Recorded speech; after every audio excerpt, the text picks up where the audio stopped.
Kenapa tertarik di bidang kuliner? Ya, aku tertarik di bidang kuliner itu karena aku suka makan. Kalau di Indonesia itu aku pegangnya di Asian food lebih banyak sama di Western. Sedangkan di Jepang aku belajar lagi dari nol, aku mulai dari pastry. Tapi 4 tahun ini aku banyak pindah-pindah tempat kerja sih.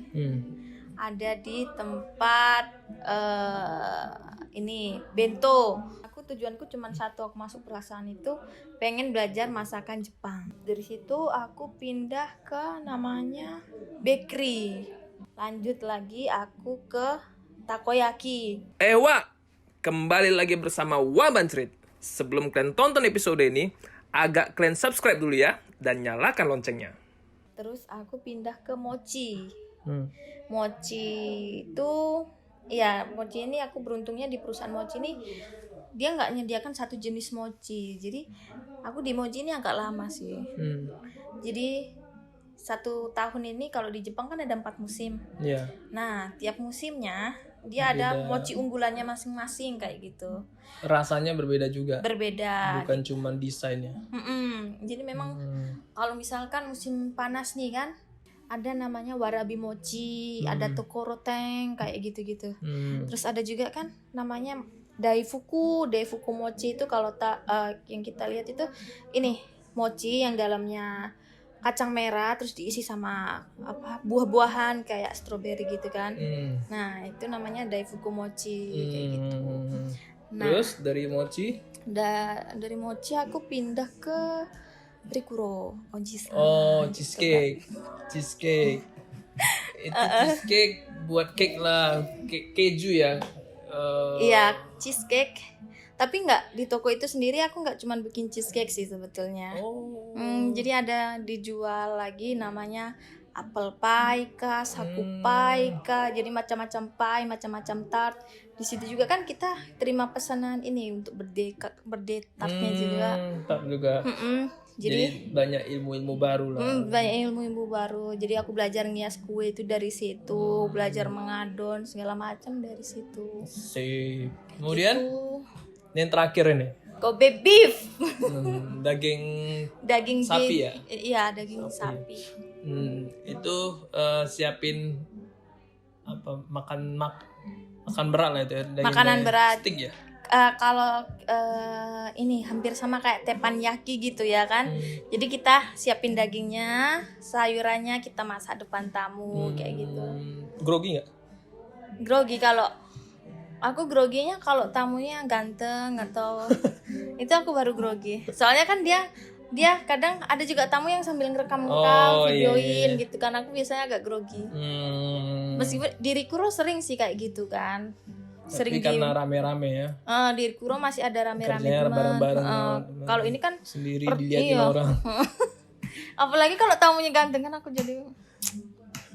Oke, kita lanjut saja. Kalau udah ngomongin ganteng ini kalah ganteng apa ya kan? Akak pindah-pindah kerja itu memang untuk dapatkan ilmu lah gitu. Karena aku belajar. Langsung saja berapa Apa ya?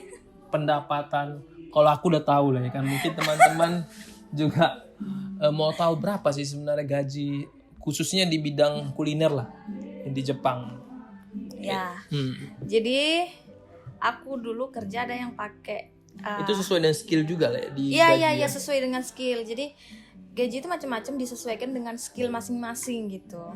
Skill sama lulusan kita apa gitu. Biasanya perusahaan kalau lulusannya nyambung dan bagus, itu dia bakal terbantu, nama perusahaannya itu bakal terangkat gitu loh Bang kalau dipromosikan. Oke. Gitu.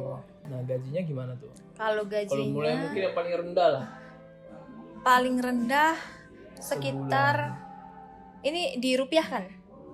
Iya, iennya berapa, kemudian rupiahnya berapa kira-kira? Sekitar kalau 18 berarti 20 juta ya. 20 juta. 20 juta minimal. Rupiah. Itu paling kecil ya untuk yang belum ada skill. Ya, itu belum ada skill terus nggak pakai ini license. Ijazah itu segitu. Oke, yang paling besar? Tapi itu belum dipotong. Kadang belum dipotong pajak sama asuransi kesehatan biasa dari perusahaan dipotong. Ya, kita ngomong gaji kotornya ya teman-teman. di Jepang itu makin besar gaji makin besar potongan kira-kira gitulah. Ya mungkin potongan kalau 20 juta itu potongannya 3 juta 4 juta. Itu jadi 16 juta gitu. Betul. Nah, kalau yang paling besar? Paling besar itu aku terima bersih sekitar 30 juta. 30 juta aku terima bersih. Itu masih bisa naik lagi sih kalau itu mungkin masa kerja terus lihat skill juga itu makin meningkat. Kemarin terakhir aku di situ itu maksimal itu bisa sampai 70 juta kita dapat.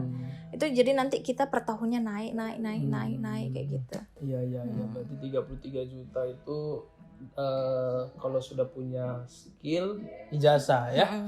Nah, mungkin itu yang bisa kita bagikan ke kawan-kawan. Jadi kawan-kawan mungkin ada yang kepikiran kalau untuk teman-teman kawan-kawan mungkin mau mencoba peruntungan untuk memang hobi masak atau mungkin memang sudah punya ijazah di bidang kuliner.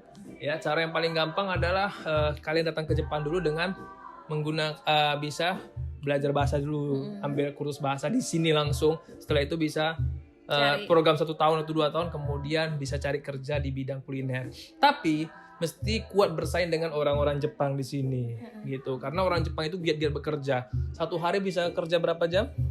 Kan normalnya 8 jam, tapi kalau di bidang kuliner kayaknya hoax lah itu 8 jam. Kita paling minimal 10 jam. 10 jam? Itu minim. Maksimal nggak ada batasan. Kadang 24 jam bisa? Ada yang kita nggak boleh pulang. Karena ada satu waktu kita pesanan itu sampai banyak gitu kan. Sedangkan kalau kue sendiri kan harus nunggu ovennya lagi. Tapi itu tadi gaji yang disebutkan udah termasuk lembur berarti? Belum lah. Itu gaji pokok. Pokok untuk kerja 1 hari 8 jam. Betul.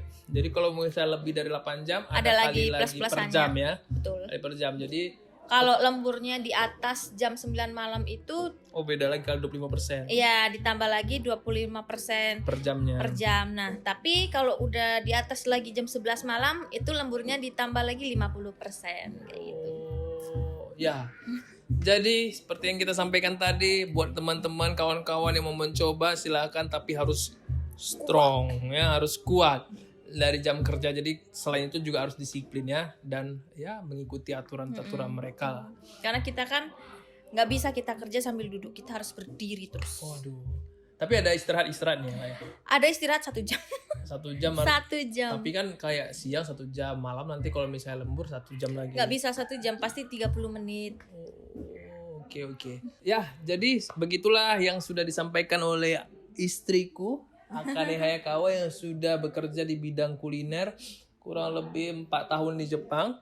Ya, jadi buat kawan-kawan semoga informasi yang disampaikan bisa berguna, dan kawan-kawan yang mau mencoba silakan mencoba. Jadi sekian dari kita, sampai jumpa di Wak Bantrit episode berikutnya. Sampai jumpa, bye-bye. Wak, terima kasih sudah menonton ya. Jangan lupa like dan subscribe. Terima kasih. Arigatou.